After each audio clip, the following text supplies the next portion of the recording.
So the second part that I'm going to read comes from chapter 5, which is titled A Glimmer of Light. And I just want to give a little backstory because it's from the middle of the book.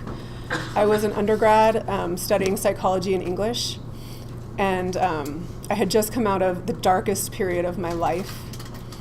And I was teaching yoga, which was saving my life, actually. And I was trying really hard to create some change. And I was anorexic. I was eating very little food. And I had just given away my TV. I was meditating for about 2 hours a day, every day. And this is what happened at that point.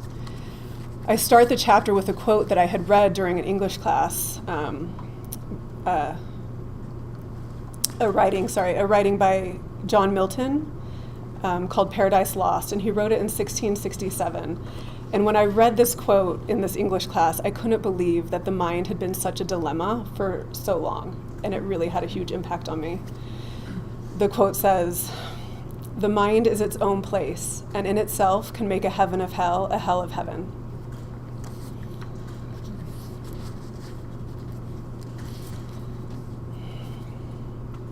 I'd been trying diligently to create an experience of life that would have me feeling better on the inside.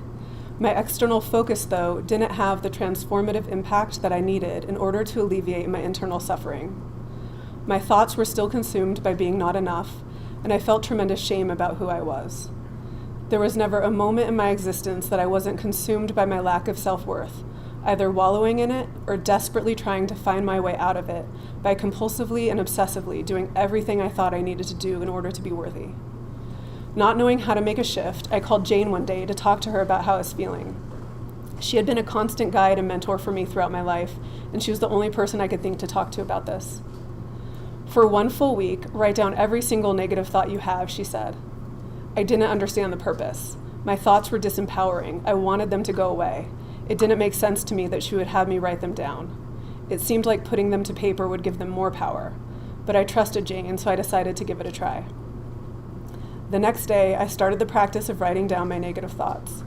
When I awoke, the self-loathing was there immediately. "You look terrible, don't wear that, it makes you look fat." I wrote this down, and then I changed my clothes 8 times before my mind was semi-satisfied. "You can't leave the house in that, everyone's gonna judge you, you just shouldn't leave the house at all." With my heart racing from anxiety, I wrote this down, and then I continued to get ready for the day. "If that's the best you could do, fine, it will work, but that skirt makes you look fat." Frustrated with my own anxious and fearful thoughts, I walked away from the mirror to prepare my food for the day. "Don't put that much peanut butter on your toast. Put some back." "No, put more back. Do you even need peanut butter?" After eating, I drove to campus in my red convertible Toyota Celica. Look at those guys checking me out. If they saw me naked, they'd never like me. I parked, wrote this all down, and then walked to my first class. That's when it hit me. I realized that I was doing this to myself.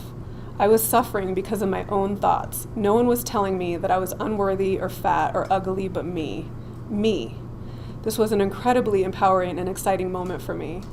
I'd only been tracking my thoughts for 1 morning, but somewhere along the way, meditation had given me the ability to be the watcher of my thoughts. I had just never been as conscious about tracking negative ones as I was that morning. I'd never brought the mindfulness practice off of my meditation cushion and into real life. Writing down these thoughts gave me enough distance from my thinking to realize that they were only in my mind. They were not reality. They were simply constructs of my mind. I felt slightly manic with this revelation. However, I still wasn't sure what to do about the negative state of my mind.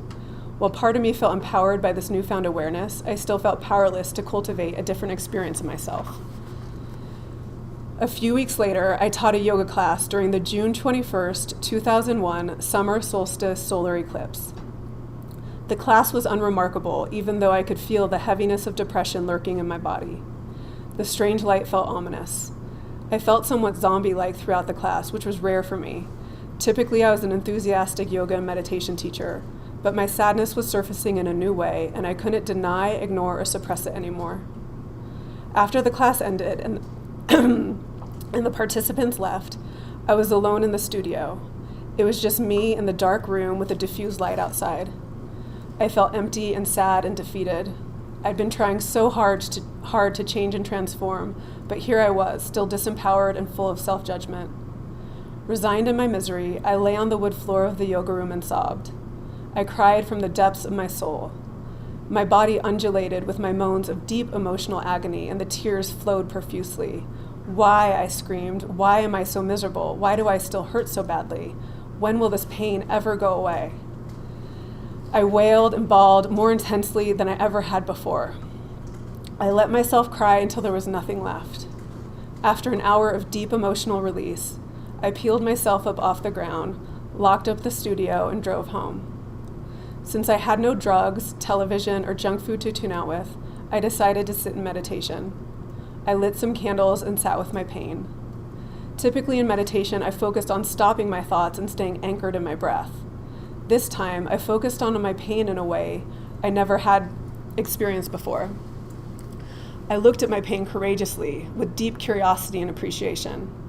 I became intimately familiar with it. From the vantage point of my inner eye, I could see the way I held my pain in my body. I could see its shape. I could see its color. I breathed around it with total and complete acceptance. No part of me resisted this pain in this moment. I even came to a place where I felt grateful for it.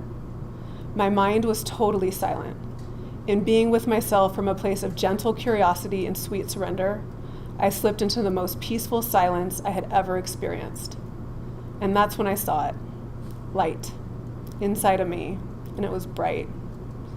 Mesmerized and in awe, I spent what felt like hours exploring this light.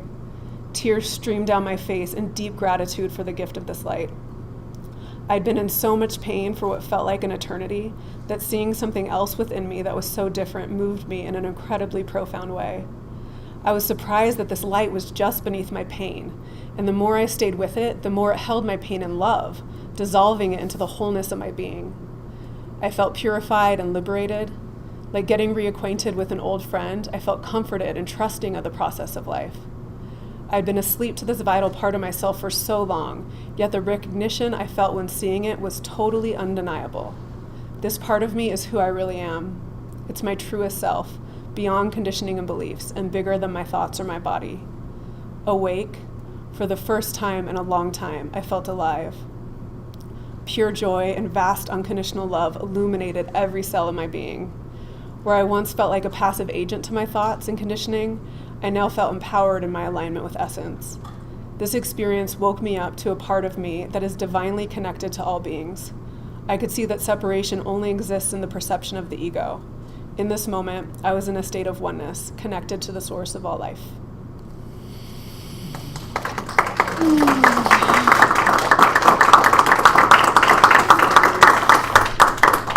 Thank you.